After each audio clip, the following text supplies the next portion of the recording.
Setelah pergi, pelaku memanggil temannya dan sengaja datang lagi membacok korban hingga 13 jahitan. Indragiri Hulu, Riau, dimensitv-news.com. Berdasarkan informasi dari keluarga korban dan istrinya ataupun anaknya, awalnya dijelaskan melalui sambungan telepon kepada Atia Profesi Media Online, lalu Atia mengkonfirmasi kepada Ibtu Dodi selaku Kapolsek Pranap dan langsung direspon. Setelah itu didalami penyelidikan oleh Yusmar selaku Kanit Reskrim hal kejadian keributan tersebut di PT SPP Divisi 1, yang terjadi pada Sabtu malam tanggal 20 April tahun 2024 sekira pukul 11.15 waktu Indonesia Barat, di wilayah Kecamatan Pranap Kabupaten Indragiri Hulu, Inhub, Provinsi Riau.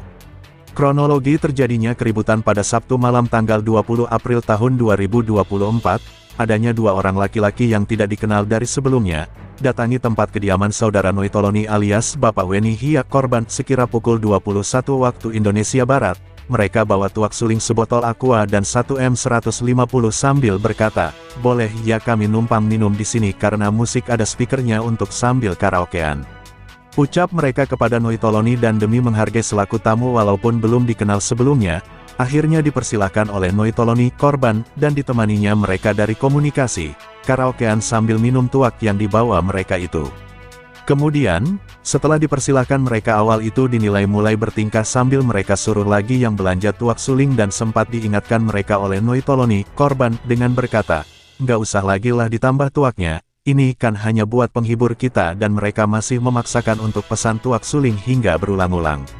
Selanjutnya, mereka nyanyi sambil joget bersama Noitoloni korban, dan mereka berkata, "Mengapa seperti itu jogetmu?" dan Noitoloni menanggapi, "Yang mana kesalahan terhadap joget saya?" Setelah itu, orang kedua tersebut pulang sekira pukul 11 waktu Indonesia Barat dan sekira 15 menit kemudian mereka datang 3 orang, dan diantara mereka 1 orang yang bawa benda sajam.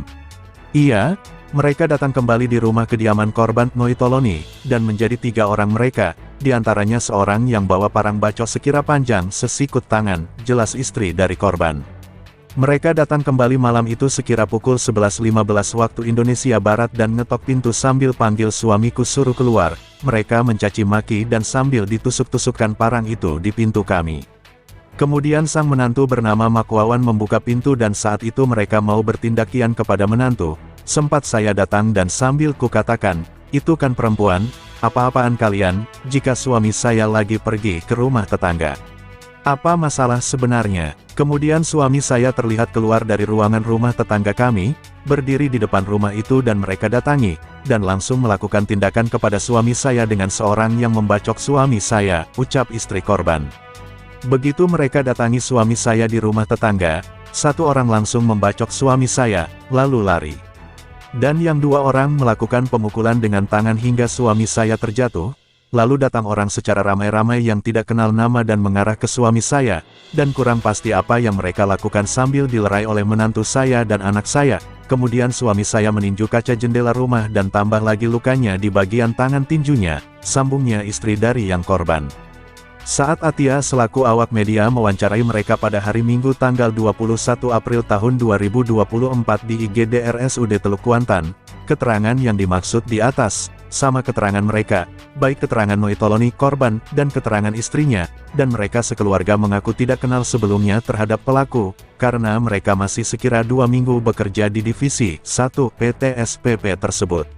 Noitoloni korban menjelaskan, saat pelaku datang kembali pada malam kejadian itu, saya lagi di ruangan rumah tetangga dan terdengar suara mereka saat memanggil saya dan mencaci maki saya, dan orang tua saya akan itu keluar saya dari ruangan rumah tetangga dan setelah mereka lihat saya di depan rumah tetangga, mereka bertiga jumpai saya dan seorang melakukan tindakan pakai parang dengan membacok saya, lalu beliau langsung lari dan 2 orang melakukan tindakan memakai tangan hingga terjatuh saya, dan datang lagi orang ramai yang tidak kenal nama sambil dilerai oleh anak-anak saya. Ucap Noitoloni selaku korban. Kemudian korban berdiri dan karena pelaku sudah pada pergi, karena merasa kesal dan emosi sambil bawaan marah bahkan mau mencari parang juga, dan tanpa menyadari meninju jendela rumah hingga tangan saya luka juga kena kaca. Sambungnya korban. Awalnya pun Noitoloni korban pada malam kejadian dibawa ke Puskesmas Pranap dan mengingat keadaan bahwa korban luka parah.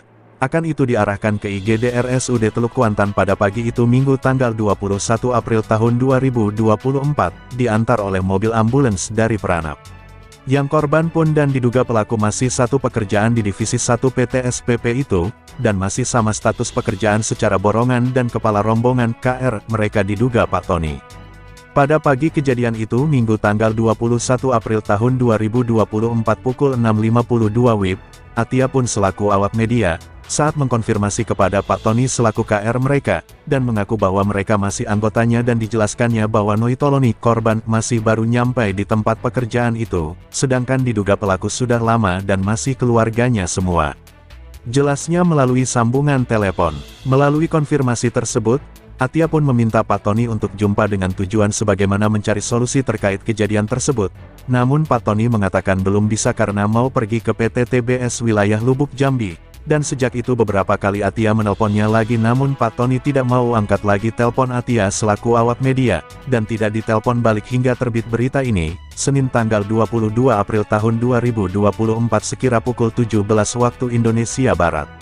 Atas terjadinya keributan tersebut, Kapolsek Peranap dan Kanit Reskrim serta anggota masih sedang melakukan pendalaman atau penyelidikan, bersambung.